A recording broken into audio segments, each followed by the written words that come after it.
শহীদ president Ziaur Rahman বলেছিলেন, I will make politics difficult for the politicians. Ziaur রহমানের সেই কথা নতুন করে উচ্চারিত হচ্ছে রাজনীতির মাঠে।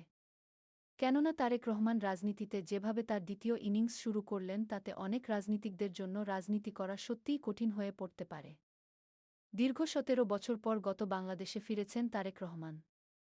সেই হিসেবে বিলেত ফেরত বিএনপি নেতার জন্মভূমিতে এবারের ফেরার বয়স মাত্র ১ মাস হল। রাজনীতি বিশ্লেষক থেকে শুরু করে সাধারণ মানুষও বলছেন এই ১ মাস ছিল চমকে ভরা।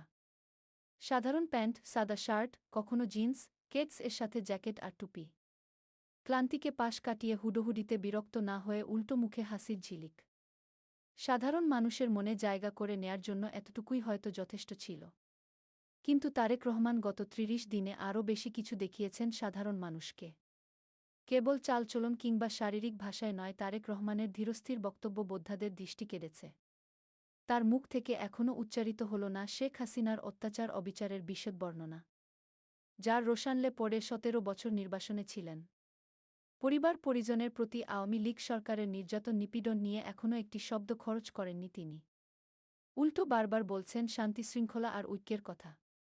যেভাবে ২ হাত তুলে বারবার সাধারণ মানুষের অভিবাদনের জবাব দিয়ে যাচ্ছেন তাতে স্পষ্টই ফুটে উঠছে শহীদ প্রেসিডেন্ট জিয়াউর রহমানের প্রতিচ্ছবি।